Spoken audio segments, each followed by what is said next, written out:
So, it's called the path of purification, path of purity. One way of defining it, talking about our practice. It's both a term into release, vimutti, and visuddhi. And these really should be seen as synonymous.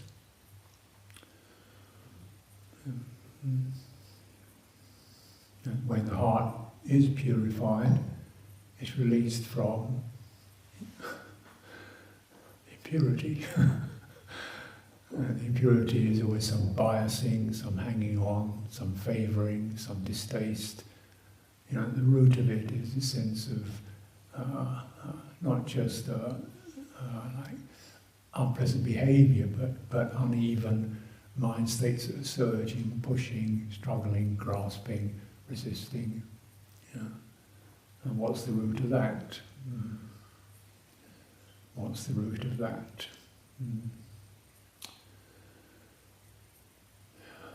One way we can refer to that is the inner person. The inner person finds themselves in a world of outer experiences that they favour and dislike, or feel confused by, or pressurised by, or upset by, or delighted.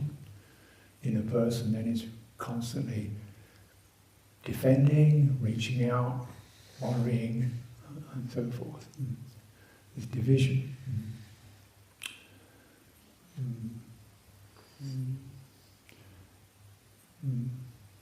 So even if the inner person tries the best they can to act with goodwill and so forth, they can get hurt, people don't understand, they get accused, they feel upset.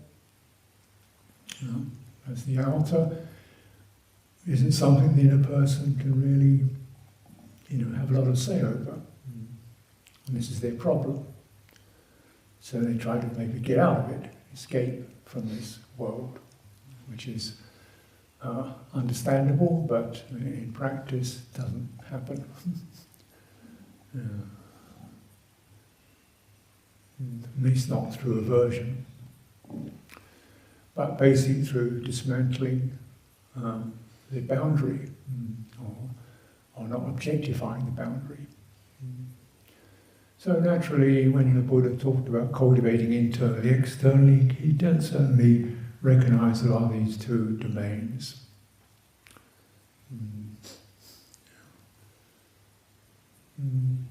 We might say just in any moment we can see things that seem to be outside me. That's called visual consciousness. And I can feel things which seem to be inside me. I feel delighted or concerned or whatever. So these certainly two different domains. That happens.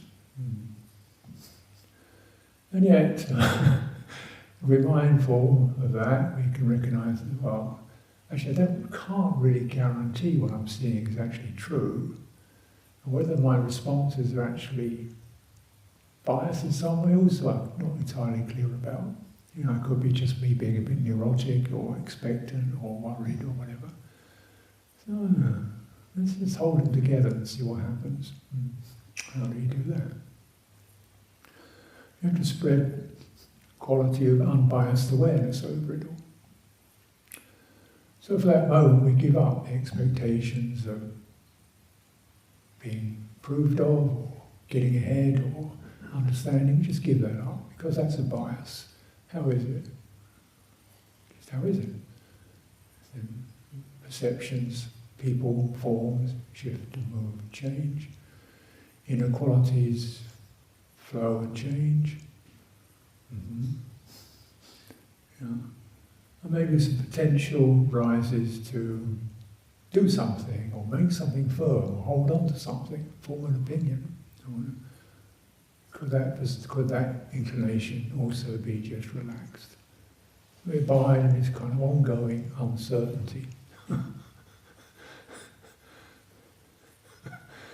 And finding, just wait there, just get steady there. So the inner surging and fluttering could be abated.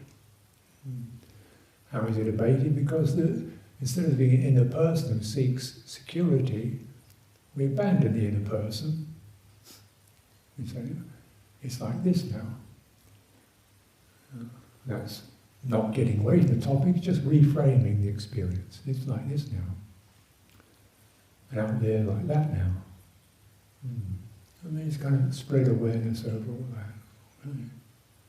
And then reflecting deeply, saying, well, reflecting deeply, considering deeply, what's happening outside there? Not much I can do about that right now, but maybe here, within here, instead of this anxiety or pressure, I could just bring forth loving kindness. Yeah, that seems healthy. Or I could bring forth patience. Yeah, that seems healthy. Or equanimity. Maybe it works, maybe it doesn't work. I could bring forth this. So then one finds, instead of having the fixed strategy of the inner person with their attitudes, we can return to Dhamma and bring that. Oh, I can do this. I can practice releasing, letting go. I can do this. I don't have to be patient. I can do this. And cultivating like that, one finds actually then the outer world shifts. It's not so intense. It's kind of, oh yeah, it clears from those rigidities that we've unconsciously imposed upon it. Our expectations, our needs, our projections, our fears. Then a heart of kindness, patience, equanimity, and so forth. What's the right action now? This is kind of how very simply speaking, of course, encouraged to cultivate.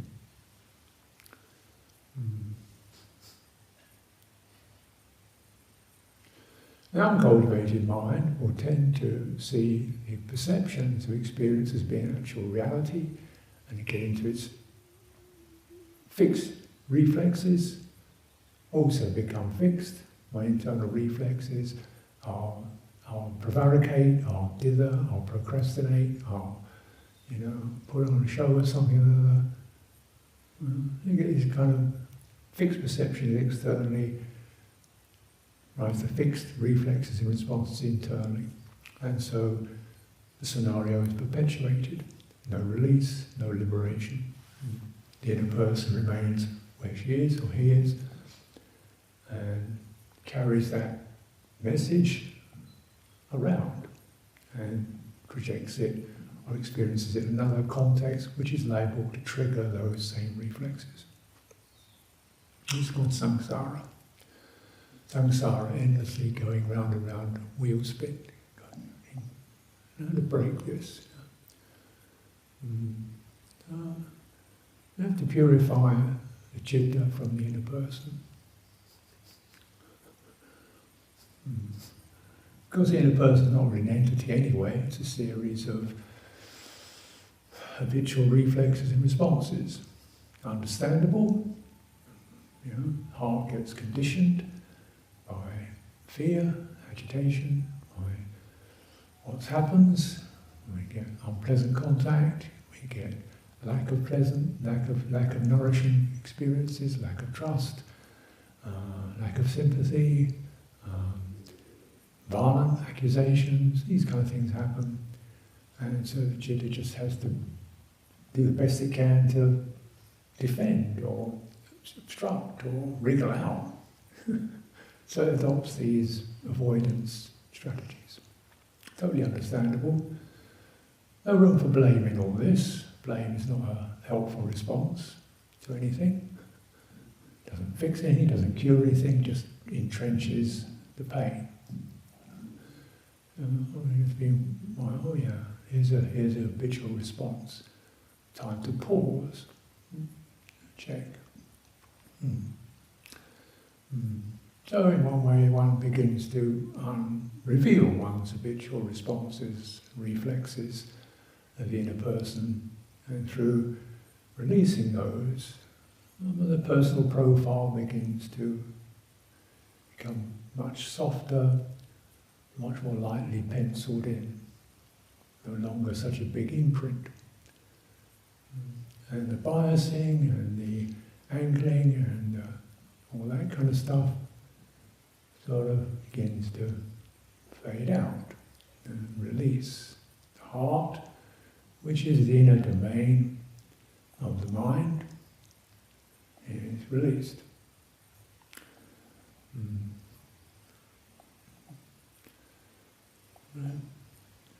And this, of course, we call the inner domain of the mind, or you could say you have these two aspects I've talked about, manas and citta, and sometimes they seem very conjoined, and in normal life they are. The manas tells us what's going on out there, and the citta comes up with a feeling. And we notice at the moment of contact, experiencing something, moment of contact, passa, two phenomena spring up. One is perception, which is that's that, and the other is feeling. I feel this. So this is the origin of the internal and external. One perception, it tells me what things are like out there, and feeling, this is how I'm being moved, pleasant, unpleasant. So around this dual flaring up of perception and feeling, citta gets conditioned into strategies and behaviours. But if perception is really reviewed as possible, not entirely sure now, and feeling is sense, well, that's a feeling, it kind of moves and shifts. Maybe this whole thing has got a lot more capacity to change and shift and release than the untrained mind believes. It's possible. This is occasion through manas and citta working together around Dhamma. And this is kind of being played out in daily life, And in meditation you do the work or the deepening practices to really go into the roots of these experiences and clear them. And the results of this will be for your own benefit, the benefit of others. And you might see, So I've got a doctor's appointment in London at 8 o'clock. On Anagarika Bill to drive me there. Bill, where's Bill? Bill, where's Bill gone? It's 6 o'clock, Bill. Bill, where's Bill gone? Oh, Bill's not feeling so good today. Well, he had a rough night, felt sick. Flew in from Germany. Jet lagged. Bill, get out of bed, come on man, we've got to get going. I don't feel like it. What do you mean I don't feel like it?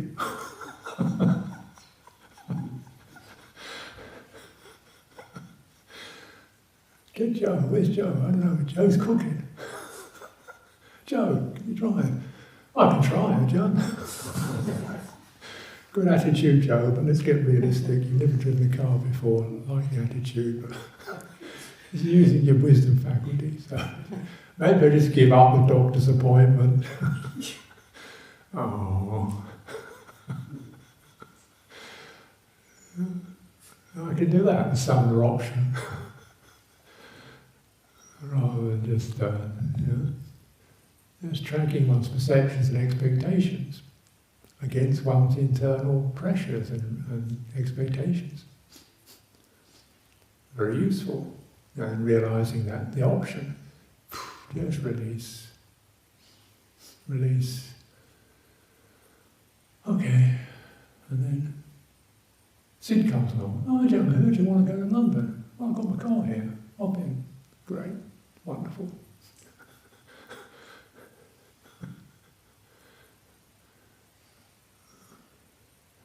And then you get on the highway, the motorway.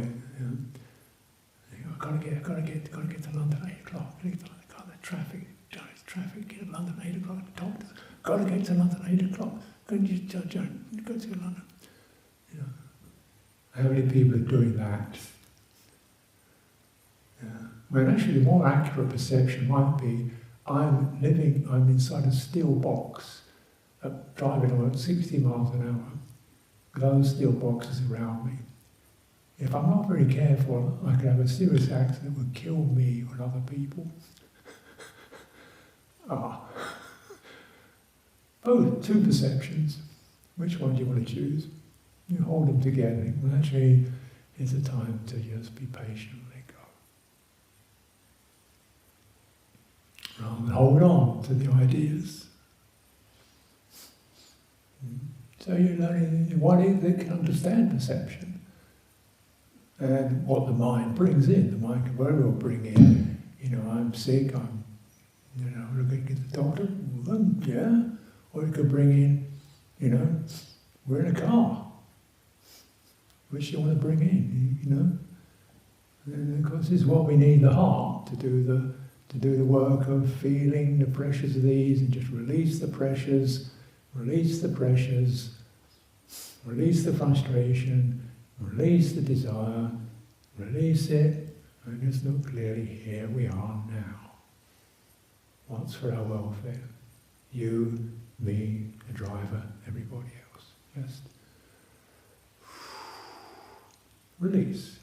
And purification, same thing.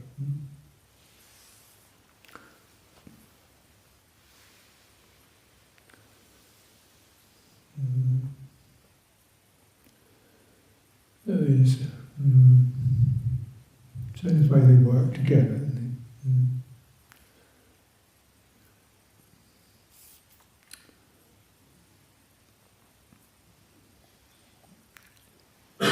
Manas, as you read in the Dhammapada, Mano is the chief of originator of Dhammas, fashioner of Dhammas. If with a impure or defective, I don't know the exact nuances of the Pali word, one acts, then suffering follows. Mind is the originator, the fashioner, forger of phenomena, Dhammas.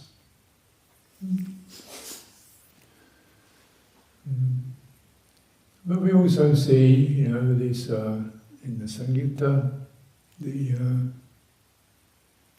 Satipatthana Samyutta, with the ceasing of attention is the ceasing of Dhammas. When attention ceases, the manasikara ceases, and Dhammas cease. And it's also in our root text, it said, this place where the mind ceases, that should be known. So there could be a knowing that's not of the mind. As we say, it's knowing then must abide in the citta. Very just gets aware, receptive, sensitive, feeling, not so much specific objects, but tendencies. Tendency towards passion, tendency towards negativity, tendency towards unwholesome, self-forming, conceit, criticizing, those tendencies.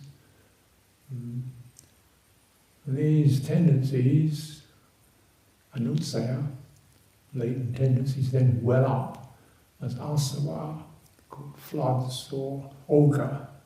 Floods or asava flows, outflows, and then they pour into the mind. The mind then fashions things in accordance with that. The manas acts as the speaker or agent in the external world.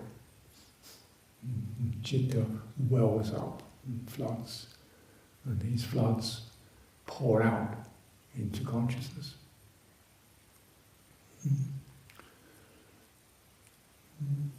So it's and then so the purification of mind, that will restrain attention, collect it, try to read into its underlying messages which are coming from the heart. My impatience, my jealousy, or of course, beautiful qualities, my admiration, my appreciation, my gratitude, these qualities coming in, and then how they configure situations and people. So you get something like these are called field effects. And the originators or the source of dhammas.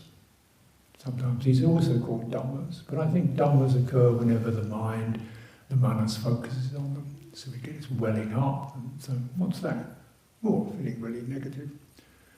But when you actually feel it, you feel that sort of just a groggy, woozy, pointed, prickly, sour sense. And then you go, oh right, that's ill will. But actually in the citta it's more like these mood swings and feelings. Sometimes I don't even know what I'm feeling, really. Just, but then you notice, well, do you feel bright? No. Cheerful? No.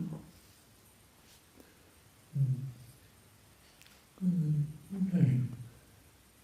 Instead of just starting to create a profile of that, I'm a moody, grumpy person, manas can't really do that job. It can create a name, but it can't give a remedy.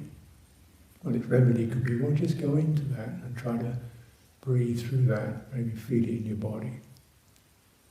Let the energy of that be released.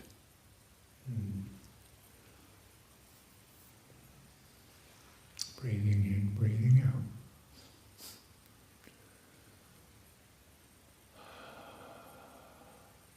Or turn your attention towards a source of goodwill, gratitude. It becomes, as you become to, see how this system operates, that's possible.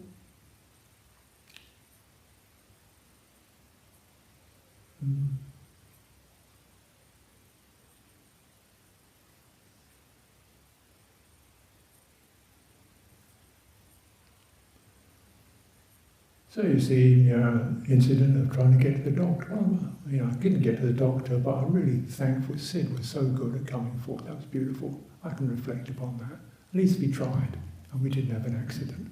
We didn't get killed. Thank you, Sid. Didn't get to the doctor, but we came home safe, and we had a few jokes together. Fine. End of that one. Rather than, I never get what I want. This system doesn't work.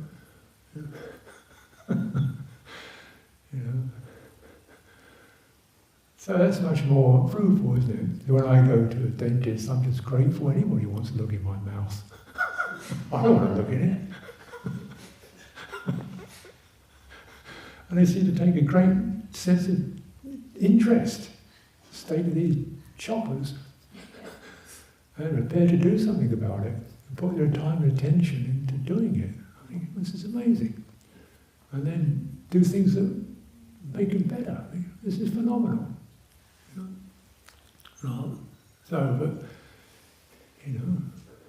You realise the whole thing is breaking down, this body's breaking down, these people are trying to kind of patch it together again to get it out of pain. Thinking, oh, thank you. Well, thanks for trying anyway. It's not going to work. It just, delays the process.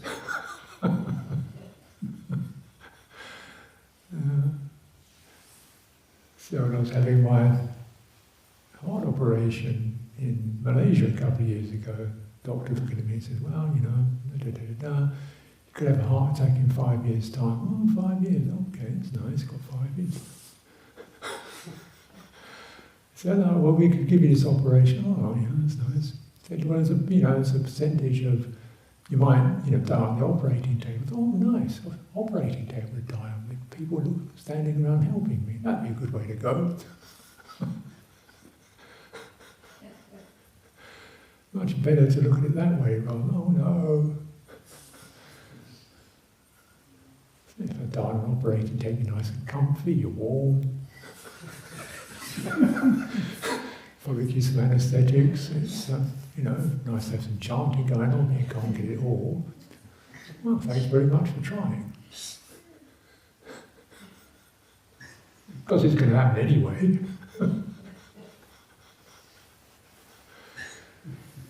So, one can really use one's mind in a more skillful way.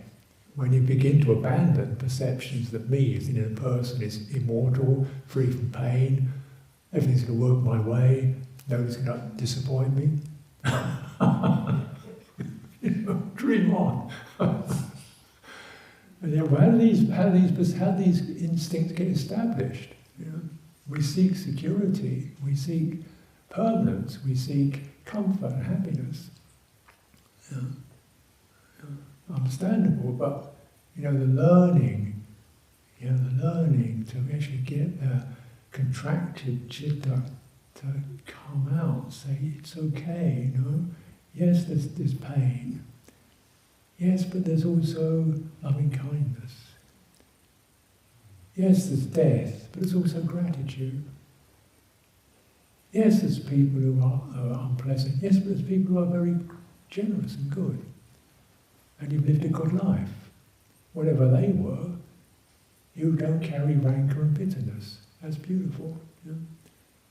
So learning to really, know where your treasures are, getting the citta to come out and cultivate and develop and resource and dwell in its own beauty. And you're not claiming it, like I'm the only person who's got gratitude. It's a stupid thing to say, isn't it?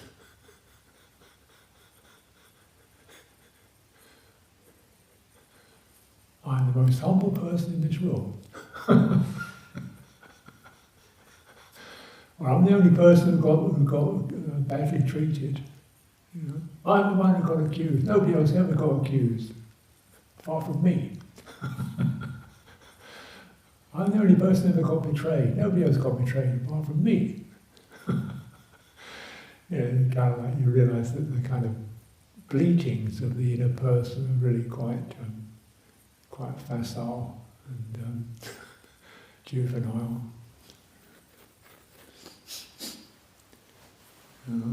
But then actually, going even deeper, how do we can compensate with skillful states? And also, how do these residual tendencies get released? Tendency to feel, to always find oneself being steered towards the unpleasant and hurt, these fundamental dispositions and the ways we have about them, the responses we come up with them. And certainly, daily life keeps throwing these possibilities at us and seeing which way we're going to jump. And I tend to go that way. Oh, good, it's showing me something.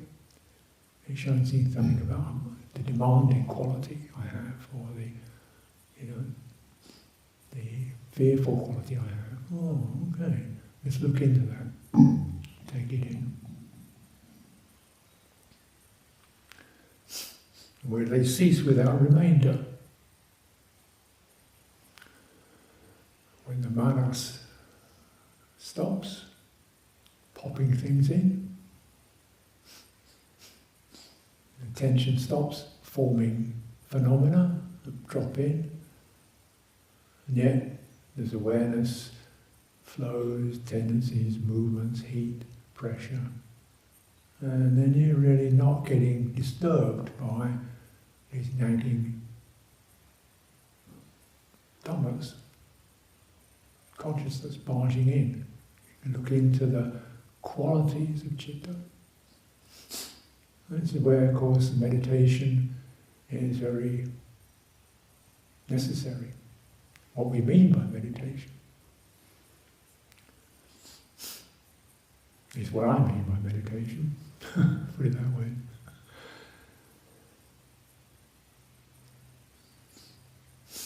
And if we, even track our root text, we can see this is about,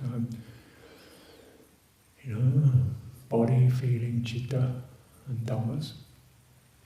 And this central area, acknowledging this is citta when it's affected by favouring and disfavouring and rejecting. When it prickles and bristles. This is citta when it gets compressed, constricted. This is when it gets shattered and broken up into fragments. This is when it's not constricted and not broken up into fragments, not distracted. This is what it's like when it's great, spacious, liberated, uplifted. This is what it's like when it's not.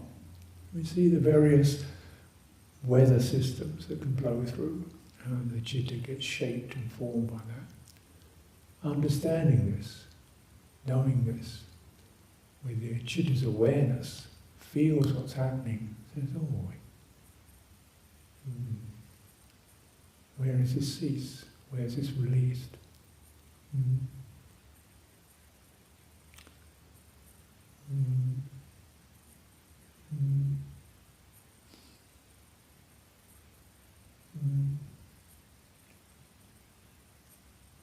And bringing this citta into the body, in line with the foundations, the establishments of sati. Very body, which can be seen as a sense object, also a living, warming, pulsing, vibrant experience. And just steadying the citta within that. And beginning to, as it steadies and calms, and the appearances of the body begin to disappear, dissolve. The visual consciousness disappears. Tactile impressions tend to fade. One becomes aware of a bright, steady energy. And the heart feels joyful. And this heart is established there, then pleasure and displeasure based upon sense contact don't occur. It's a gentle pleasure of release from those phenomena.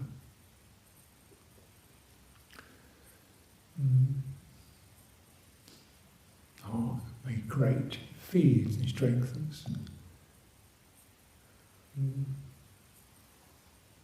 So in this particular state of samadhi, then we realize, and you think about it, you reflect upon it, to have something one dislikes. First of all, it has to be an object. Can't dislike if there's no to dislike. It has to be an object. There has to be the tendency to dislike, and it has to be the connection between the two. Now, if we remove the object, tendency to dislike is just kind of irritability, negativity, it's kind of seething away. Oi, unpleasant. Oh, sour. Now, how's that affecting body, feeling? Its energies are trapped, tight, hot, breathing, soothing the entire body. Begins to let those energies release, and the sense of bitterness dissipates.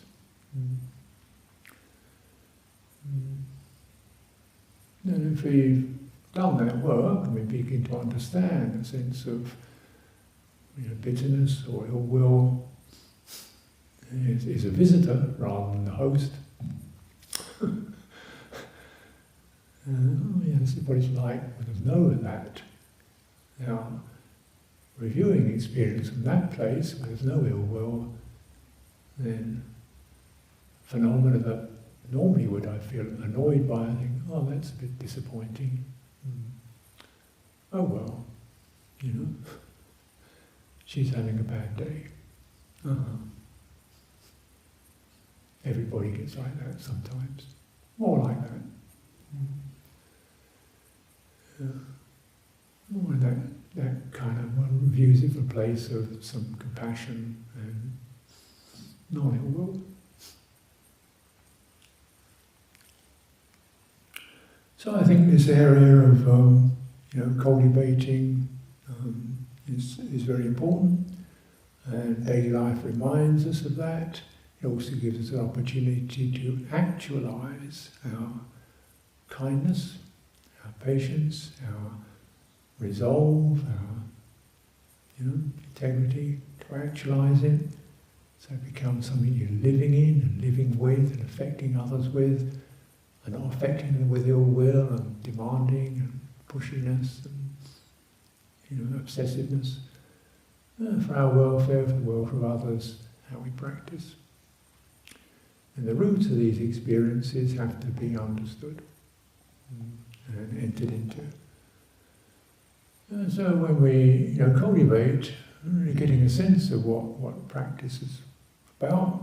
I mean, sometimes we can come to meditation to actually avoid these experiences. Just get to some nice quiet space.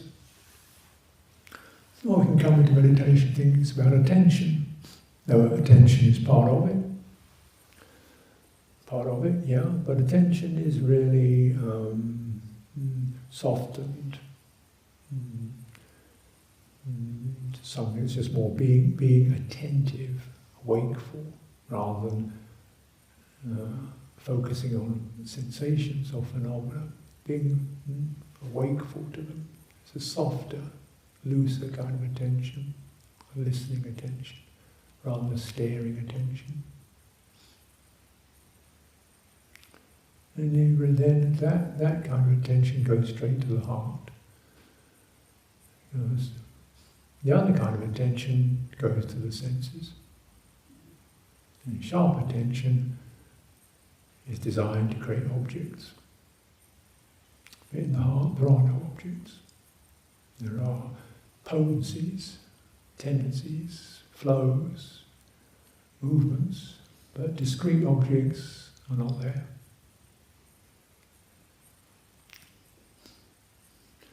So if you want to track the heart, you can't use that kind of razor sharp, edgy kind of attention. Use something that's much more receptive. That's what I do. And okay, maybe I've got it wrong. But because certainly, you can have meditation systems that do to a lot of quite precise attention.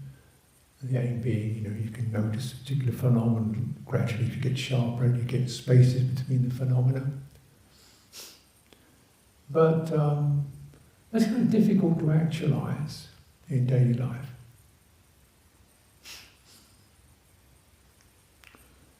And requires fairly strong holding that. And then want to be attentive too. Attentive to phenomena as phenomena, but we really notice what the origin of them is. Why these thoughts are bubbling away, where they're coming from. Yeah, you can notice there's a space between one thought and the next, but why is that stream there in the first place? And this you've got to let the focus soften or shift, something that goes deeper and settles in to the heart. How are you feeling?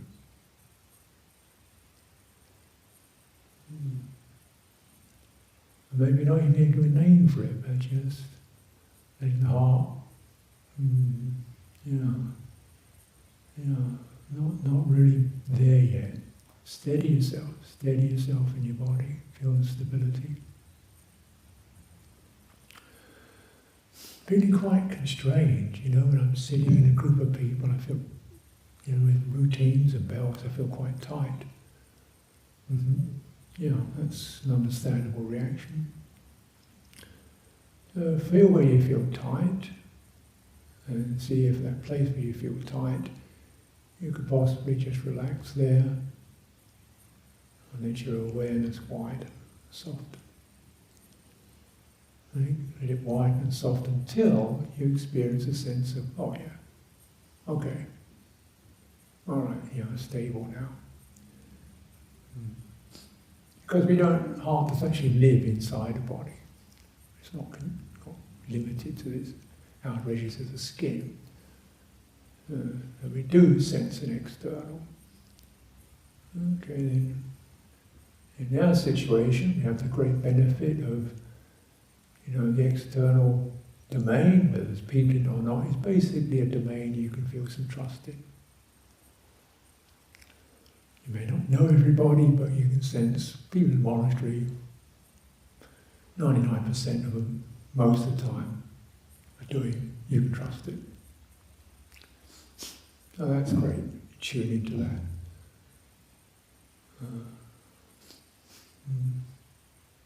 And I'm welcome here, I'm part of it. Oh, tune into that. So these kind of field effects, you can move towards those field effects that are dear, endearing, soothing, allow me to feel open.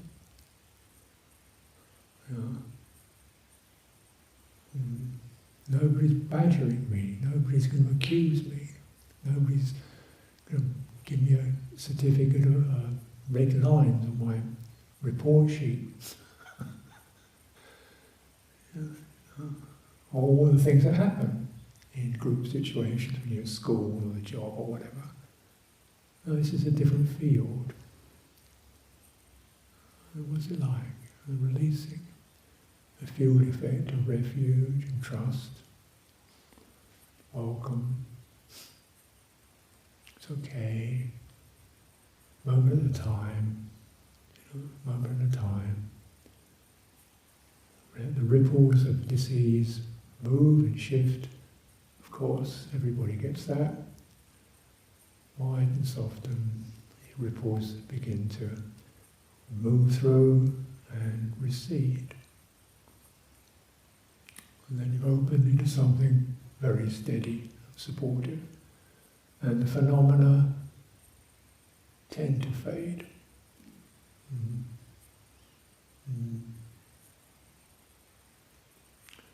And this purity is a basis where one's thoughts, one's focuses can be free from these contaminations of what the inner person has been formed by. So this is encouragement for practice, and now's the time to continue.